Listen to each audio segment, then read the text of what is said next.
오늘 말씀의 제목은 축복받는 재직이 되자, 이런 제목으로 말씀을 나누려고 합니다. 혹시 이런 얘기 들어보셨습니까? 제가 그전에 한번 말씀드렸던 것 같은데, 이승엽이라고 하는 J리그 프로 선수로 뛰었던, 지금 뭐 은퇴해서 해설하기도 하는데, 그때 어떤 현역 시절에 이런 고백을 한 적이 있어요.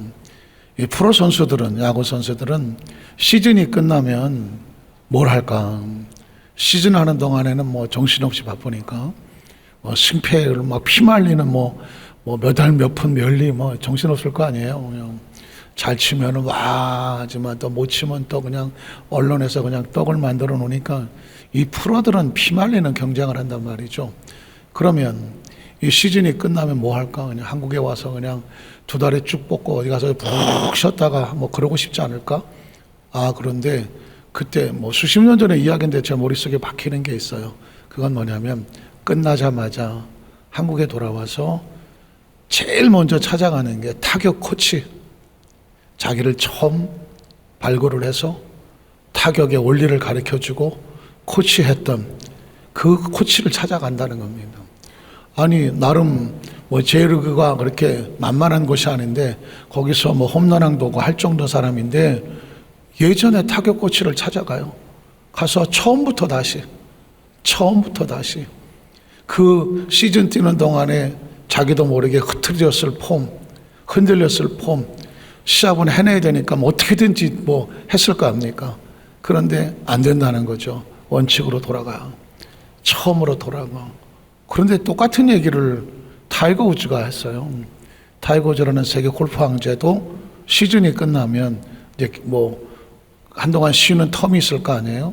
그때 뭐 하냐고 그러니까 어디 여행 다니고 놀러 다닐 줄 알았더니 자기 스윙 폼을 코치를 찾아가서 다시 점검한다는 겁니다.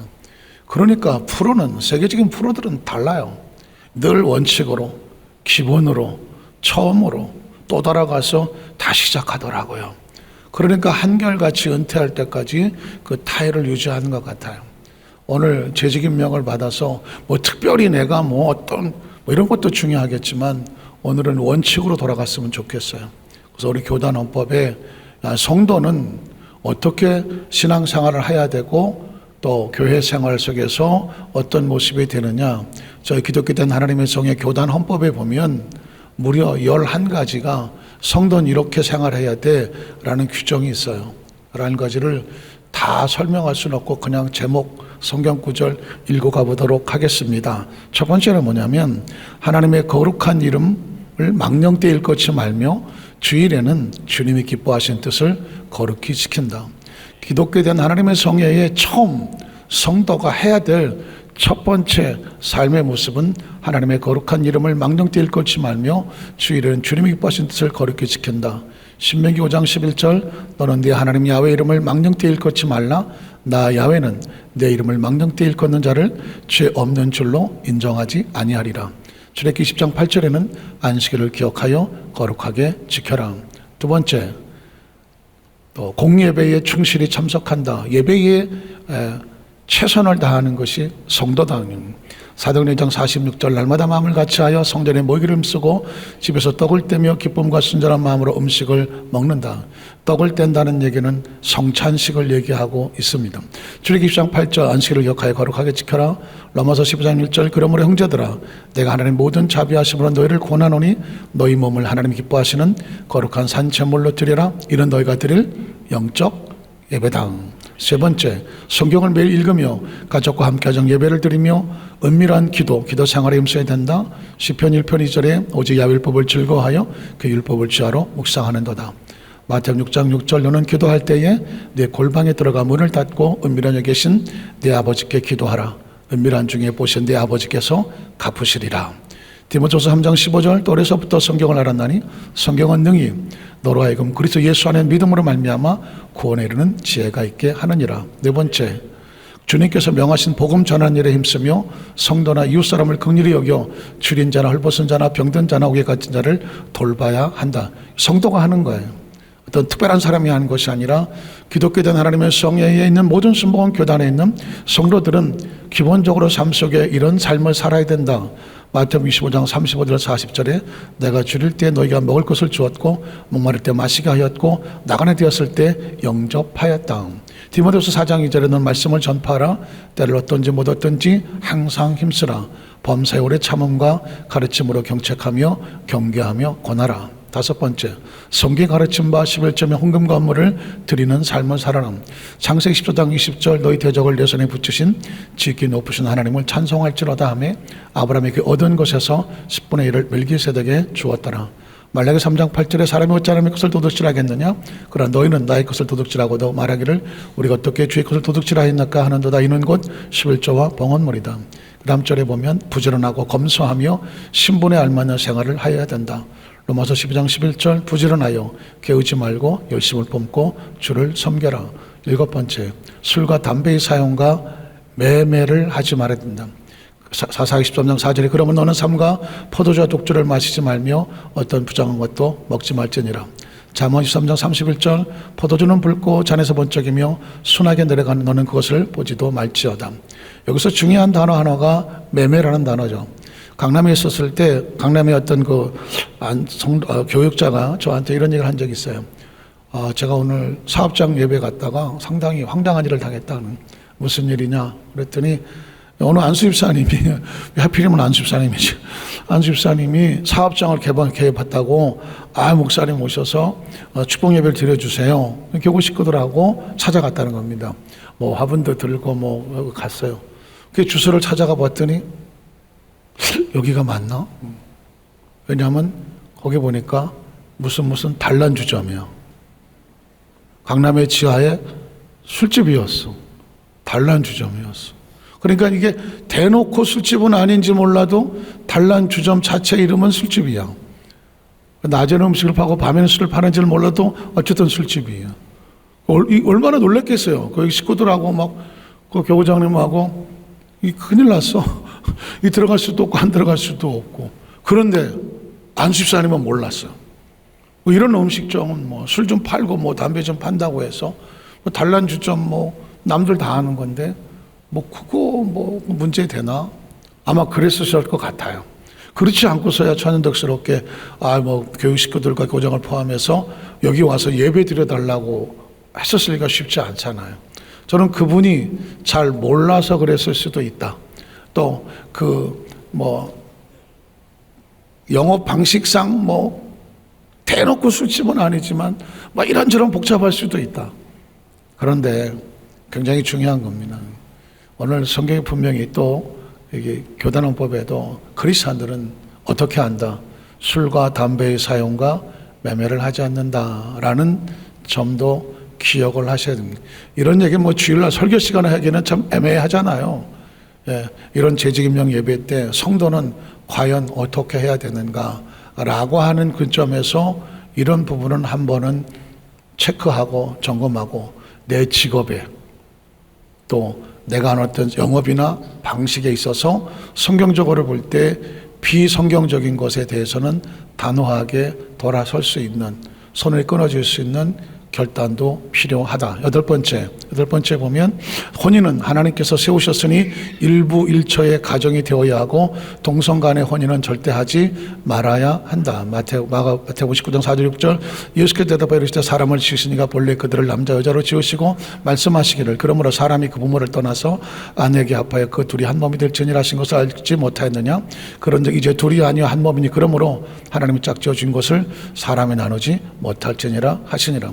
에베소서 31절과 33절 그러므로 사람이 부모를 떠나 그의 아내와 합하여 그들이 한 육체가 될지니 이 비밀이 크도다. 나는 그리스도와 교회에 대하여 말하노라. 그러나 너희도 각각 자기 아내 사랑하기를 자신같이 하고 아내도 자기 남편을 존경하라. 레위기 18장 21절에 너는 여자와 동침한 같이 남자와 동침하지 말라. 이는 가증한 일이나. 오늘날 큰 문제가 되는 것 중에 하나가 동성애입니다.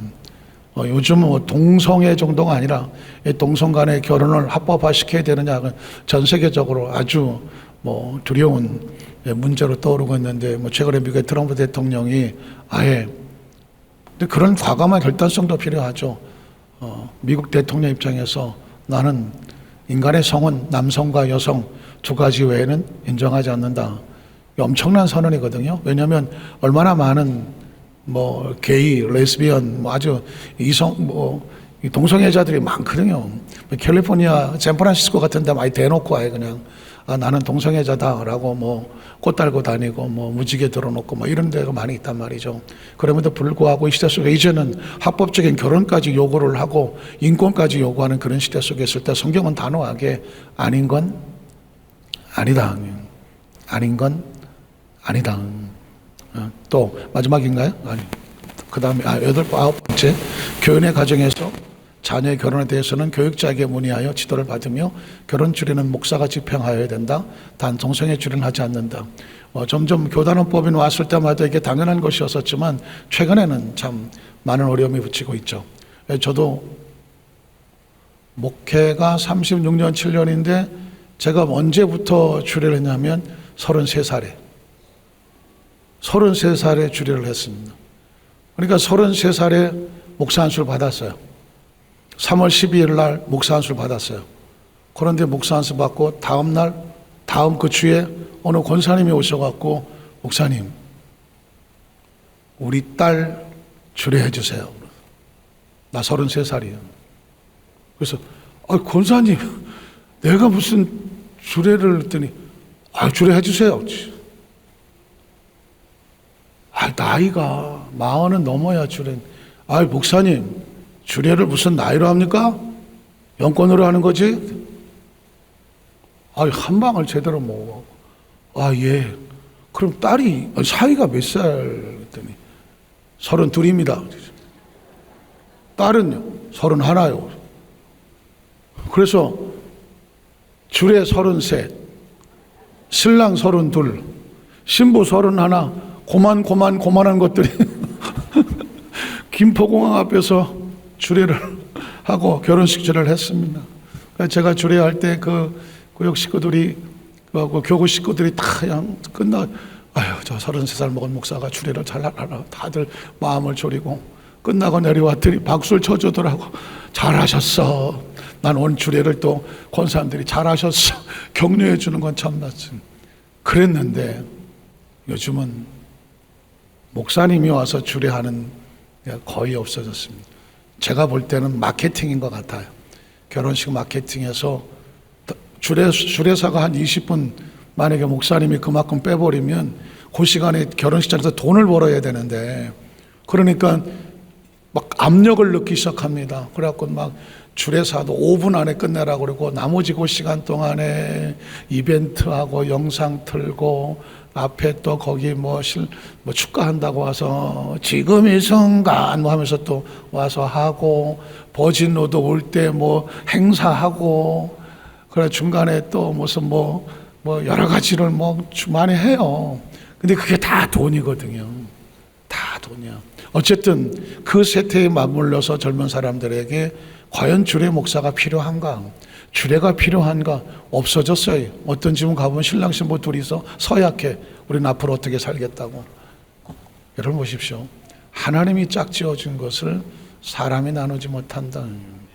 하나님의 축복과 그 가정에 대한 선포 없이 우리끼리 좋아서 살고 또 미리 살아보고 안 맞으면 그만두고 그러다가 한 1년 지난 다음에 동거 결혼 혼인신고 하든지 말든지 이게 그러다 보니까 가정의 위기가 오는 거거든요. 그래서 이 세대가 그러니까 어쩔 수는 없긴 하겠지만 기억하십시오. 우리 크리스천들의 부모들은 자녀들을 위해서 기도 많이 하셔야 되고 도무지 자식을 못 이기겠거든 주일날 데리고라도 오십시오. 오셔서 같이 붙잡고 이 가족, 이 결혼이 어떻게 된 것인지 아느냐라고 같이 기도하고 적어도 하나님이라는 인식을 가지고 가정을 이룰 수 있도록 그렇게 출발하지 않으면 그 가정은 누구도 보장하지 않는다. 그래서 교단헌법 안에 그런 것을 기록하고 있는 거고요.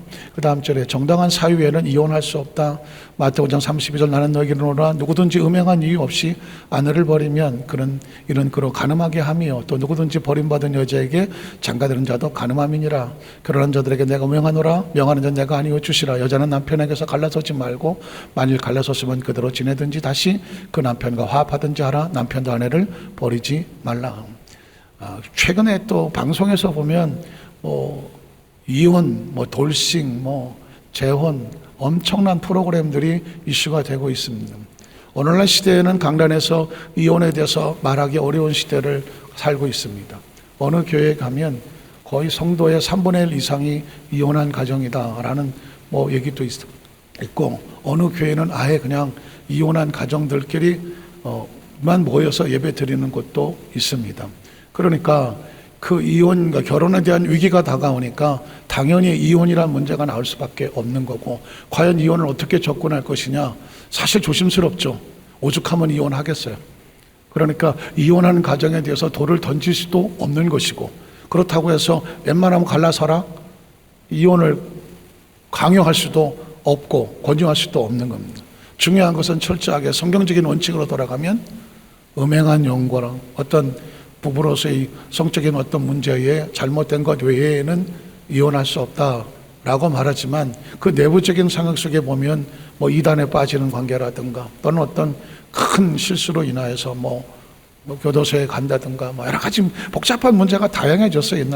옛날 같지 않아서.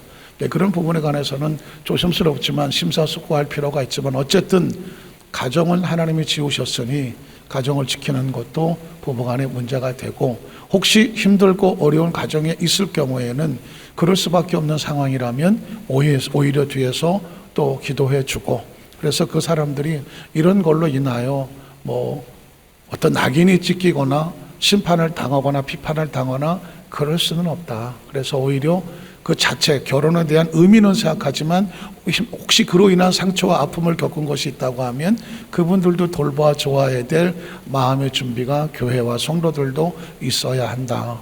언제 또 다시 회복되고 하나가 되거나 또 다른 가정을 이루게 되더라도 축복해 줄 수 있는 그런 배려도 필요하다라는 거죠. 이제 진짜 마지막인가요? 교인으로서 부독한 말이나 불순한 행동을 하지 말아야 된다. 에베소 4장 29절, 무릇 더러운 말은 너 입 밖에도 내지 말고 오직 덕을 세우는 데 소용되는 대로 선한 말을 하여 듣는 자들에게 뭘 끼치게 해라? 은혜를 끼치게 해라. 디도서 1장 10절, 그들이 하나님을 시인하나 행위로는 부인하니 가증한 자요 복종하지 않은 자요 모든 선한 일을 버리는 자다. 최근에 저희 딜레마가 있어요. 마지막 띄워보실래요? 마지막 구절. 딜레마가 있지 않아요? 하나님을 시인해요. 근데 행위로는 부인을 해요. 이 사람 하나님 믿는 사람일까요? 믿지 않는 사람일까요? 하나님을 시인하는데, 하나님을 자기도 안 돼, 믿는데, 근데 행위는 믿는 사람 같지가 않은 거예요. 복종하지도 않는 거예요. 선한 일을 하지도 않아요. 어린아이 같은 질문이지만 이 사람 천국을 갈까요? 못 갈까요? 엄청난 딜레마입니다. 최근에 제가 좀 자료를 찾고 성경을 연구하고 하는 것 중에 하나가, 과연 믿음으로 구원을 받나? 행함으로 구원을 받나? 이 뻔한 얘기를 왜 하나? 이런 딜레마가 있어요. 분명히 믿는데 행위를 믿지 않아. 이걸 믿는다고 얘기할 수 있을까? 이거는 생각해 봐야 돼요. 성경은 곳곳에 그럼 진정한 믿음에 대한 정의가 필요하겠죠. 그냥 입으로 나 믿어가 아니라 진정한 믿음에 대한 정의가 있을 때 그 사람이 구원받았다고 할죠. 그러나 믿음에 대한 정확한 정의가 없이 믿는다고 말하는데 믿는다고 할 수가 없는 사람이 나 믿어 한다고 해서 그 사람을 믿음의 사람으로 인정할 것이냐? 이건 또 다른 문제다. 제가 이제 나중에 그런 부분에 또 말씀을 드린 걸로 하고요. 어쨌든 교인인데 부독한 말이나 불순한 행동을 하지 말아야 된다. 말씀을 정리합니다. 천국은 계단을 올라가는 것과 같습니다. 계단은 올라가는 것과 같아요. 그러니까 이제 구원을 받고 하나님 자녀가 됐다면 계단을 타고 올라가서 천국에 간다. 신앙생활은 계단을 타는 거다. 자, 세 가지 종류 사람이 있겠죠. 그 계단을 향하여 힘들어도 내가 가야 할 길이니까 올라가는 사람. 어떤 사람은 힘드니까 대충 이 정도에서 그냥 주저앉아서 이 정도면 됐지 스스로 멈추는 사람. 어떤 사람은 아까 봤지만 믿는 것 같은데 행위로는 하나님을 인정하지 않는 밑으로 도로 내려가는 사람. 혹시 그런 찬송하세요? 저 높은 곳을 향하여. 기억하시나요? 왜 그런 찬송이 있을까요? 저 높은 곳을 향하여.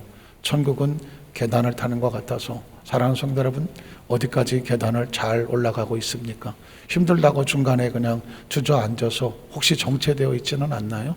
아니면 혹시라도 밑으로 거꾸로 방향을 잘못 잡아서 아래 계단으로 내려가고 있지는 않은가요? 이런 것들을 잘 정리를 해서 가장 기본으로 단단히 무장했을 때 비로소 재직의 사명도 잘 감당할 수가 있는 거예요. 첫 단추가 잘못되면 마지막에 가서 단추가 옷이 뒤틀려지는 것과 같은 거죠. 오늘 처음 이제 재직을 맡으시는 우리 사랑하는 우리 안수 집사님, 권사님, 우리 집사님들이 첫 단추부터 이게 출발이구나. 그래서 좋은 성도로부터 출발을 해서 앞으로 재직을 세워놨는데 되는 것보다 중요한 것은 나중에 진짜 잘 세웠다. 한번 따라하실까요? 진짜 잘 세웠다. 표정이 이상한데? 이게 끝이 아니에요. 지금부터 시작이야. 지금부터 시작이야. 진짜 잘 세웠다. 하나님의 칭찬 받으시는 우리 재직본 되시기를 주님의 이름으로 간절히 축복합니다. 잠시 한번 기도하겠습니다.